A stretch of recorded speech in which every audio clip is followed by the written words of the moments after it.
দোয়া হাত তুলেও করা যায়, হাত না তুলেও করা যায়, যেভাবে আল্লাহরে ডাকেন তিনি শোনেন কিনা। আল্লাহর হাবিব বলতেন ইন্নাল্লাহা হাইয়ুন কারীম, আল্লাহ খুব লজ্জাশীল। আল্লাহ কি? আল্লাহর হাবিব বলতেন কেউ যদি হাত তুলে আল্লাহর কাছে দোয়া করে আর চায় ওই হাত ফিরিয়ে দিতে আল্লাহর নাকি লজ্জা লাগে। সুবহানাল্লাহ কইতে পারলেন না?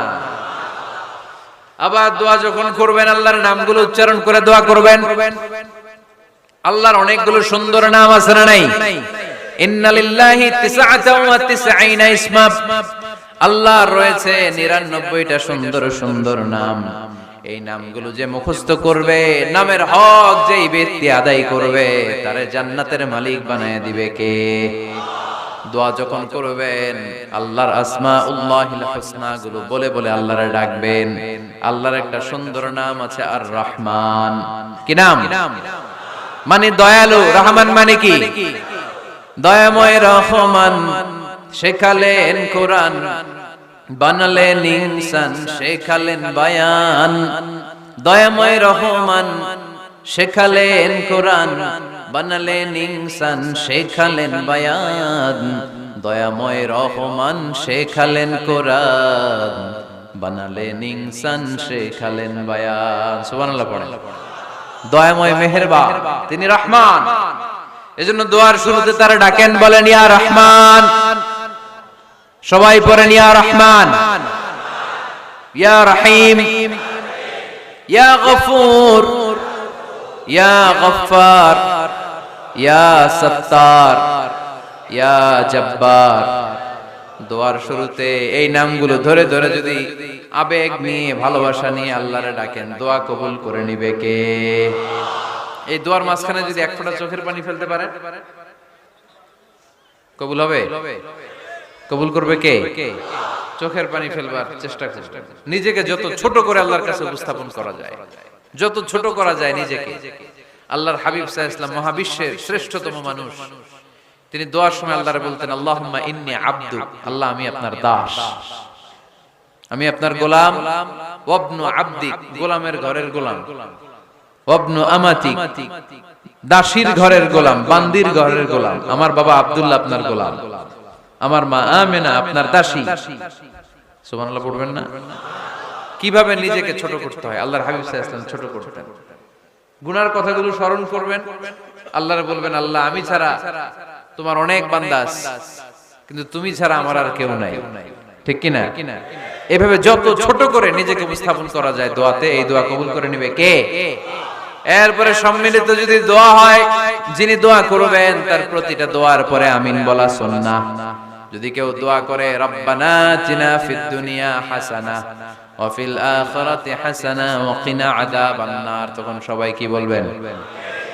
আমিন। এরপরে দোয়ার পরে মুখের মধ্যে হাত দুইটা দিয়ে মাসে করা সুন্নাত। করেন তো?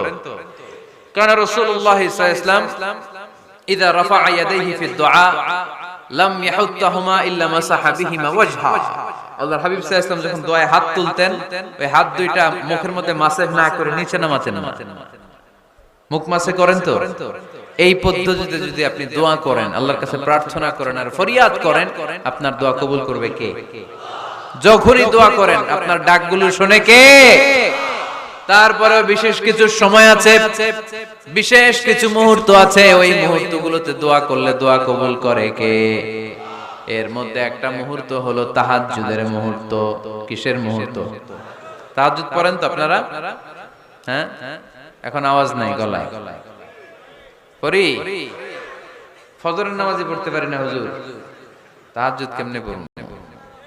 ومن الليل فتهجد به نافلة لك عسى أن يبعثك ربك مقاما محمودا। এটা এমন নামাজ, এই নামাজের পরে দোয়া করলে কবুল করবে কে?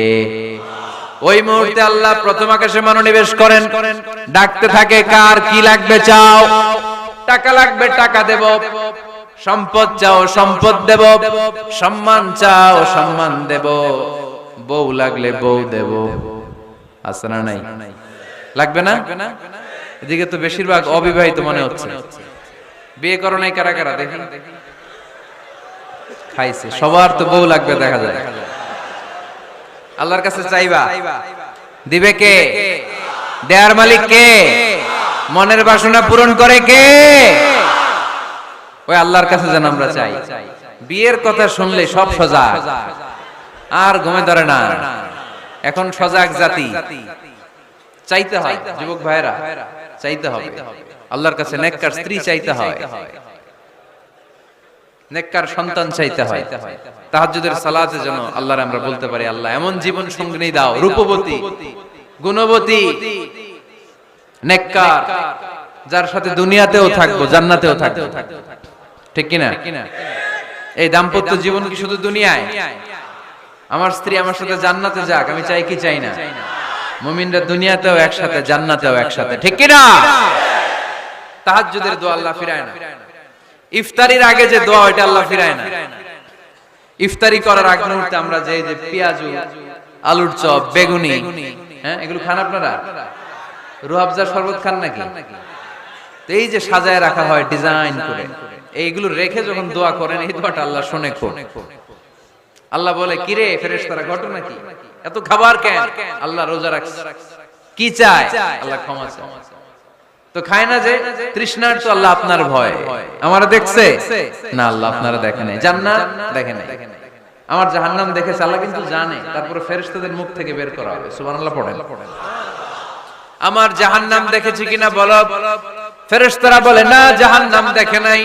আমার জান্নাত দেখেছে কিনা বলো। জান্নাতও দেখে নাই, কিছুই দেখে নাই, আপনারও দেখে নাই। আল্লাহ এবার খুশি হয়ে যাবে। আমার খুশির জন্য, আমার ভয়ে তৃষ্ণার্ত ক্ষুধার্ত সামনে খাবার হাত বাড়ালেই খেতে পারে।